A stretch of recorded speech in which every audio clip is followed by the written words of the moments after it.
Olá, caros amigos telespectadores da TV Candidez, estamos iniciando mais um programa Espírita Nova Era, programa esse que é uma realização da AME, Aliança Municipal Espírita de Divinópolis. E como já é de conhecimento de todos vocês, o nosso programa objetiva levar até o telespectador as diretrizes educativas da doutrina espírita, dentro da abordagem de variados temas de interesse geral. E no programa de hoje, nós estamos recebendo o nosso amigo, pesquisador, palestrante espírita, Vicente Cardoso, que veio falar para a gente sobre uma temática muito importante, uma temática extremamente atual, que é o tema dependência química. Bom dia, Vicente, seja bem-vindo para o nosso programa. Bom dia, nossos telespectadores da TV Candidez. Para nós é um prazer muito grande estarmos de volta aqui nesse ambiente tão saudável, nessa sala de aulas virtual, na onde certamente levaremos a mensagem aos nossos irmãos da Seara Espírita e também aos demais telespectadores da TV Candidez. Com certeza. E Vicente, a primeira pergunta no que se refere à dependência química pode parecer simples, mas não é uma pergunta simples. Sim. Que é: o que são as drogas? Ives, é uma longa história. As drogas têm sido esse grande monstro que invade os nossos lares, invade os redutos domésticos, invade as nossas famílias, levando muitas vezes aos nossos filhos, nossos jovens, a um consumismo exacerbado, dessa grande violência que realmente toma conta de uma boa parte de toda a humanidade. Então, as drogas, elas, na verdade, a palavra droga, ela vem lá da origem francesa, quer dizer, drogue, significa alguma coisa seca, quer dizer, é uma folha seca, uma substância seca, por exemplo. As drogas, elas estão classificadas, de certa forma, como sendo um conceito que se dá comum, como sendo estupefacientes ou entorpecentes, que é toda substância química, seja ela natural ou artificial, capaz de fazer uma transformação psicoquímica, tanto no organismo físico, quanto da mente, e quanto também do cérebro, no comportamento do seu usuário. É uma alteração no Uma alteração química e psíquica. Isso quer dizer, é uma alteração que se dá a nível de corpo físico e a nível de mente, e a nível de cérebro. Então, as drogas é essa substância química. Ela pode ter uma origem puramente natural, ou ela pode ser sintética. Ela pode ser uma droga artificial, capaz de alterar realmente o funcionamento natural, normal de um organismo. E provocando uma alteração também da mente de quem realmente é usuário da droga.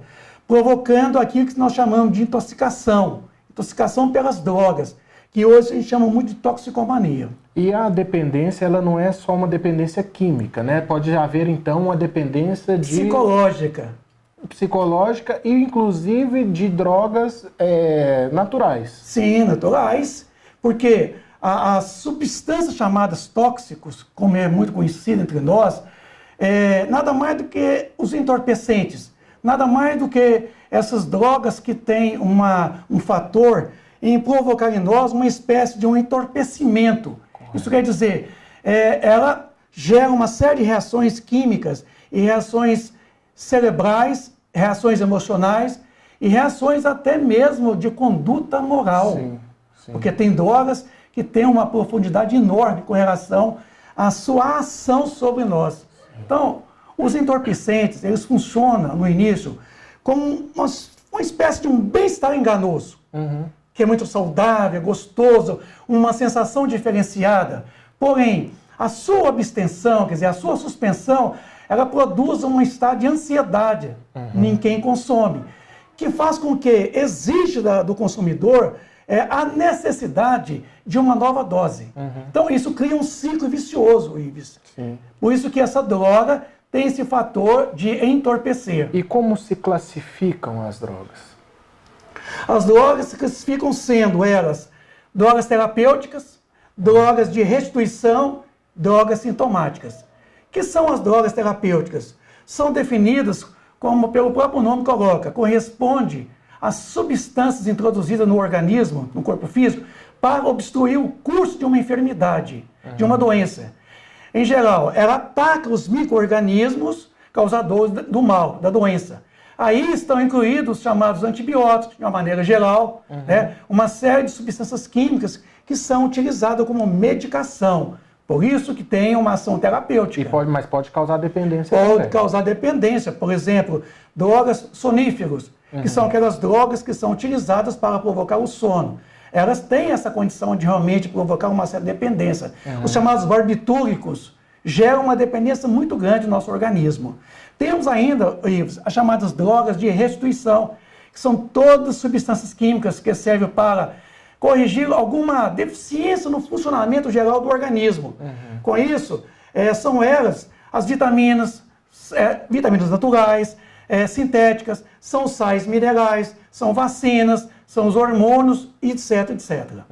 E temos realmente as chamadas drogas sintomáticas, que são aquelas drogas que são substâncias químicas naturais ou artificiais que são utilizadas para poder produzir um impacto sobre o nosso psiquismo, sobre o psiquismo do seu usuário, provocando alterações do comportamento. E outra, são conhecidas também, Ives, como drogas psicotrópicas, principalmente aquelas que têm um impacto inicialmente sobre o nosso cérebro. Então, ela altera o comportamento do seu usuário, provocando nele assim, uma série de situações, porque o chamado tropismo é tudo aquilo que a mente tem uma atração. Então, as drogas sintomáticas, elas provocam uma espécie de um tropismo, quer dizer, uma alteração causada que o cérebro sente falta daquilo. Porque há uma dependência física e há uma dependência psicológica neste caso. Sim, e é justamente dentro desse questionamento que você fez, desses apontamentos, que a gente parte para a terceira pergunta, que é quais são as consequências físicas, psicológicas e principalmente as consequências espirituais decorrentes dessa atitude impensada, né? Ô Ives, é muito importante as consequências. São variadas. Diminuição da inibição. Inibição é a capacidade de você discernir algo errado do certo, o certo do errado. Então, diminui a nossa capacidade de inibição. Intensifica as nossas emoções. Causa distúrbios na percepção. Por isso que muitas vezes o usuário de drogas alucinógenas, ela tem toda uma alteração das percepções. Alucinações variadas, temos comprometimento dos centros motores, quer dizer, com o tempo a pessoa começa a ter comprometimento com seus centros motores, destruição das células nervosas, inclusive do cérebro, degradação geral do organismo, há uma debilidade do próprio organismo, doenças mentais, disritmia e demência cerebral, porque as drogas destroem as células cerebrais, doenças do coração, doenças do pulmão, temos cânceres e mais cânceres, temos também a AIDS, muito comum hoje, oriunda de quê? Do uso da drogadição, né, das drogas. Temos também, para finalizar essa parte, a chamada síndrome amotivacional, que é a perda, Ives, do interesse pelas atividades escolares, interesse pelo trabalho, pela diversão, pela vida, indiferença com a vida, incapacidade para enfrentar os problemas e frustrações do nosso dia a dia, chamada síndrome amotivacional. Mas temos também a chamada síndrome da despersonalização, que é a diminuição, o embotamento das funções do intelecto, do afeto, da associação de ideias, da memória, da concentração, da capacidade de avaliação da realidade completa, né? Perda da identidade, Ives, provocando a deformação da personalidade. A pessoa, ela tem toda uma deformação da sua personalidade. E às vezes também, as pessoas, desculpa te interromper, mas às vezes a pessoa, ela se transforma e às vezes a família observa assim como sendo um indivíduo que mudou de comportamento, mas ele foi alterado então pela droga. Foi alterado. Por quê? Que essa alteração? Porque além da droga, ela tem um impacto sobre o cérebro, sobre a nossa mente, ela tem sobre o nosso comportamento. Ela chega a agir na questão puramente moral nossa. Joana de Ângeles, no livro Após a Tempestade, num capítulo chamado Os Estupefacientes, Joana coloca que as drogas, elas despertam em nós, lá em nosso subconsciente, energias atávicas. Quer dizer, o nosso atavismo ele é despertado provocando em nós uma série de distúrbios comportamentais. Então, quer dizer, vai lá no porão da nosso subconsciente e desperta energias tão primitivas, trazendo à tona essas energias. Então, com isso, chega a ter, Ives, uma alteração no nosso comportamento. Sim. E, além de tudo, as drogas têm trazido muita violência. Não somente aquele que consome as drogas, mas quanto aquele que realmente faz o tráfico das drogas. Então, há muita violência, porque há uma dependência muito grande com relação à questão do uso das drogas. Sim.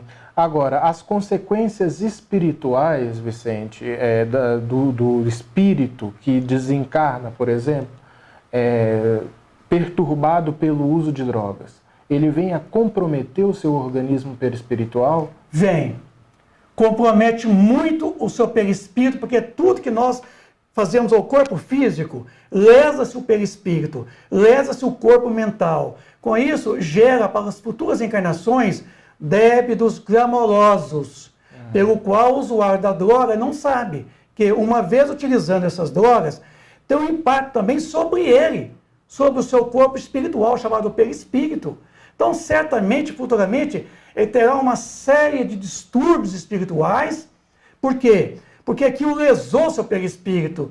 Ele vai trazer, nas futuras encarnações, um perispírito lesado, que vai moldar um corpo conforme, quer dizer, aquilo que a droga gerou no seu organismo espiritual. Então, as consequências é muito grande com relação ao perispírito. Para você, amigo telespectador que está assistindo a TV Candidez nesse momento, nós estamos no programa Espírita Nova Era, uma realização da AME, Aliança Municipal Espírita de Divinópolis. E hoje a gente está com o nosso amigo Vicente falando sobre a dependência química e o uso de drogas. Então, Vicente, essas consequências espirituais, elas podem também, a gente pode também interpretá-las não só como uma lesão do perispírito, mas também como uma rede de escravização. Escravização. Porque gera o processo obsessivo. Sim. O uso da droga leva a criatura, Ives, a uma certa dependência. Uma dependência em que ele vai realmente ter comparsas. Quer dizer, ele vai ter espíritos vampirizadores, espíritos usuários de drogas. Traficantes no mundo espiritual. Porque lá também tem os dependentes, drogaditos, que estavam aqui na face da Terra. Com a morte do corpo físico, a morte não muda nada. Sim. A criatura continua dependente. E com isso, essa morte faz com que essas criaturas elas vão habitar regiões inferiores. Sim. E ali existe uma série de comparsas que vão também juntar com este que está chegando e vai criar um processo obsessivo com relação àqueles dependentes encarnados. Encarnados que fazem o uso das drogas. Criarão ali em torno dele uma dependência enorme, Ives. E drogas não é só a cocaína, o crack, não, é o álcool e o cigarro, que muita gente não inclui no rol das drogas. Sim. Né? E isso é muito importante da gente colocar para o nosso telespectador, porque quando a gente está falando de dependência química, de uso de drogas, a gente tem que falar das drogas lícitas, das drogas que você pode adquirir facilmente em qualquer esquina, que é o cigarro e que é o uso de álcool, que leva a transtornos de intensidade tamanha, muito, né, que podem alterar a vida da pessoa por completo. O comportamento pode trazer sequelas, pode trazer distúrbios mentais, distúrbios espirituais, distúrbios morais. Por quê? Porque a criatura ela não sabe que tudo que nós agimos em relação a nós, repercute no corpo físico, mas também no corpo espiritual. Repercute no próprio, quer dizer, no espírito, na alma. Por isso que Emmanuel, no livro Religião dos Espíritos, ele tem um capítulo especial chamado Doenças Escolhidas, que inclusive ali ele faz menção com relação ao uso de drogas que envenenam, que a criatura ela suicida lentamente. Porque o álcool é um suicídio lento. Sim. O álcool ele mata. O álcool é o maior inimigo do coração. Ele desenvolve arteriosclerose, ele desenvolve problemas circulatórios. Então, o alcoólatra futuramente tem série de problemas. Além do cigarro, da droga psicotrópica, ele tem as drogas depressoras, que é no caso do álcool. Então, ele não sabe que além de uma cirrose hepática, além de uma demência cerebral, ele vai ter um comprometimento futuro, lá no mundo espiritual. E vai haver uma vampirização.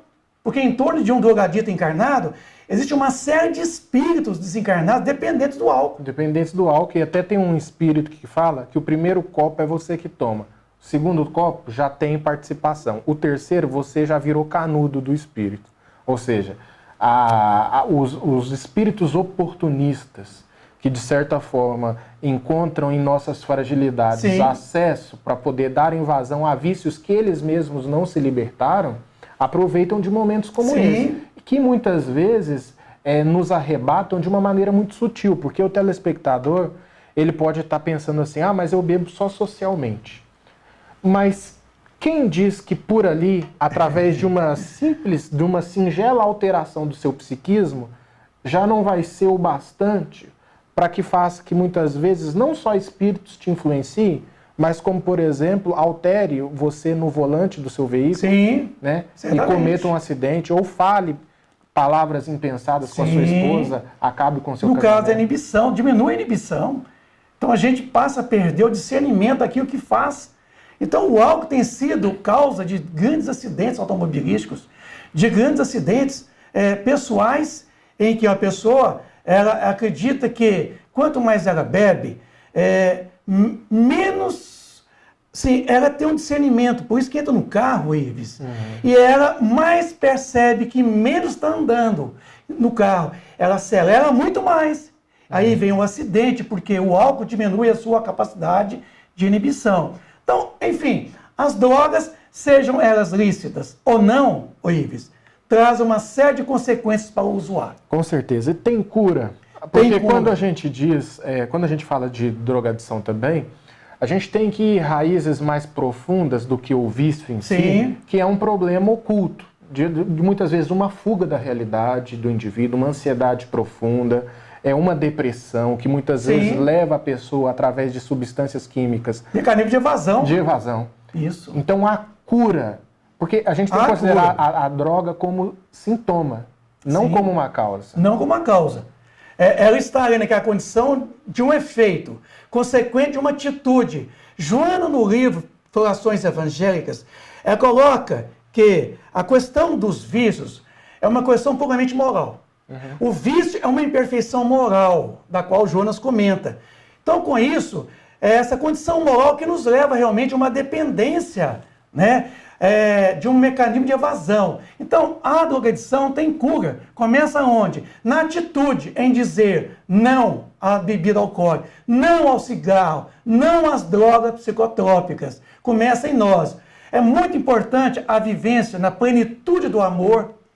É se amar, é gostar de si, Ives. A gente tem que gostar da gente. Por isso tem que ter dó do corpo físico, não matá-lo, não envenená-lo. É muito importante a família como sendo aquela situação onde você vai encontrar o apoio afetivo, o apoio onde os pais, os irmãos, toda a parentela apoia você no sentido de resgatar a sua condição. É muito importante o labor-terapia, quer dizer, a terapia pelo trabalho, esportes, o lazer, a recreação, são tudo coisas que ajudam realmente. Grupos de autoajuda, isso quer dizer terapias em grupo, tudo funciona. Ou seja, a pessoa tem que pedir socorro Tem também. que pedir socorro. Procurar um médico, procurar um psicólogo, procurar um psiquiatra, procurar as clínicas de recuperação. Atitude, que eu chamo de oração. A oração é muito importante. A prece torna melhor o homem? Pergunta 660 do Livro dos Espíritos. Sim, quer dizer, porquanto aquele que ora, né, aquele que realmente ora com fervor e confiança, certamente ele fica mais forte contra essas tentações que arrastam ele às dependências, né, o chamado processo obsessivo. Com isso, é um socorro que a gente jamais devemos assim observar, que nós não podemos deixar hora nenhuma. Por isso que a oração, Ives, não é simplesmente a reza, é a atitude, né? É atitude, é você ter comportamento, é você agir, é você fazer um estudo de você, das suas imperfeições, é você fazer a sua corrigenda. Com isso, é importante um estudo de si mesma. Está lá na pergunta 479 do Livro dos Espíritos, que a oração pode nos livrar de processos obsessivos, pode nos livrar da nossa imperfeição. Mas a oração que eu falo não é reza, a oração eu falo, é atitude, é mudança de comportamento. Não só para o envolvido no processo de drogadição, mas para a família principalmente, para ter força para lidar com o processo. Porque muitas vezes o indivíduo também não quer pedir socorro. Não quer. E a família não pode adoecer junto. Porque um dos grandes problemas que acontece é o indivíduo se encontrar inserido no uso de droga recorrente e não querer sair daquele mundo. Sim. Se a família entra naquele mesmo processo mental e deixa, de certa forma, se contaminar, o que não significa que a gente deva adotar uma postura de indiferença, mas a oração, principalmente para a família, que muitas vezes está inserida nesse processo, vai ser o único recurso. Sim. O único recurso. A profilaxia. Né? Além do processo de reparação, de retificação, a profilaxia. Porque o Evangelho nos concita, ajuda a ti, o céu te ajudará. Como o céu está dentro de nós, é importante que a gente volte para dentro de nós mesmos e buscamos em nós a solução definitiva de todos os males de que nós padecemos aqui hoje na Terra. Por isso que Deus assiste muito mais aqueles que obram do que aqueles que se limitam a pedir, simplesmente pedindo. Sim. E a pergunta, e o Evangelho, o papel do Evangelho, que é a nossa última pergunta, Sim. É o papel do Evangelho nesse processo. Ele colabora? Muito importante. Mateus, no capítulo 8, versículo 17, ele coloca: Ele tomou sobre si as nossas enfermidades e levou as nossas doenças. Com isso, certamente Jesus nos deixando ao nosso critério, o nosso livre-arbítrio, mas ele veio a si mesmo em função dos doentes, em função daqueles que estão enfermos. Ele disse: eu vim para que as minhas ovelhas tenham vida e a tenham em abundância e não em lambanças. Nossas vidas têm sido uma vida de lambança. É uma vida de um desregramento moral, um desregramento dos vícios, das mazelas, Ives. Com isso, Jesus disse: vinde a mim todos vós que sofreis, estáis oprimidos, e eu vos aliviarei. Tomai sobre vós o meu jugo e aprendei de mim, que sou brando e humilde de coração. Aí encontrareis repouso para as vossas almas. Então, ele está nos chamando, ele está nos concitando a uma mudança de atitude. Porque ele nos coloca que esse jugo, da qual ele coloca, nada mais do que a observação das leis divinas. É você vivenciar as leis divinas. E esse jugo, ele é tão suave, o fardo dele é tão leve, que impõe simplesmente a lei do amor e da caridade. Então, ame-se a si mesmo, é amar a si mesmo primeiro, é você ter dó do corpo, da indumentária, quer dizer, desse santuário divino do qual você habita. É você começar a amar a si mesmo. O Evangelho, então, ele vem resgatar a todos nós que somos criaturas doentes, que somos criaturas enfermas. Ele vem, é o lenitivo, ele é aquele bálsamo que vem realmente trazer a cura definitiva de todos os males. Outra coisa aí, muito importante para poder começar a finalizar, buscar um sentido da vida. Trabalhar esse vazio existencial da qual eu sou portador, todos nós somos portadores. Buscar um sentido para a vida, dar à vida uma direção retilínea e acima. Buscar realmente significado da sua existência, buscar o Evangelho como evangeloterapia, a mensagem cristã, observar que Jesus, ele é o caminho, ele é a verdade, ele é a vida. É buscar um significado, entendendo que ele veio para nós e temos a certeza de que ele vindo para nós, por causa das nossas enfermidades, o fato dele partir para a realidade espiritual dele, ele tinha certeza que mais cedo ou mais tarde a humanidade ficaria livre de todos os vícios, todas as mazelas, todos os defeitos. Certamente todas as doenças estariam erradicadas. Quando ele colocou, ele veio por causa das nossas enfermidades e ele levou as nossas doenças. Isso quer dizer, o Evangelho é esse lenitivo, é essa cura definitiva de todos os nossos males. Evangeloterapia. Não tem outra terapia mais eficaz, mais eficiente, se não é a solução de imediata. Ela pode ser mais a longo prazo, mas não é simplesmente conhecer o Evangelho, é vivenciá-lo. É ter o ele na vida, nas atitudes. É uma vida de redenção, é uma vida de resignação, de você ressignificar as atitudes. Então, o drogadito não está condenado, ele tem toda a possibilidade de reverter a situação. É reversível. Todo você, pai, toda você, mãe, que tem um filho em casa agora, padecendo aí pelo uso da droga, sofrendo. Ame o seu filho, toma ele para junto de você, abraça ele, não apoia ele nos vícios, mas apoia ele como pessoa, como ser humano. Dá a ele essa fortaleza para que ele possa recuperar, que ele possa refazer a sua vida. Agradecemos a você, telespectador, pela paciência, pela audiência. Lembrando ainda que os nossos programas vão ao ar todo sábado às 9h30 da manhã, com a reprise às terça-feiras, às 7 horas da manhã. Muita paz e contamos com vocês.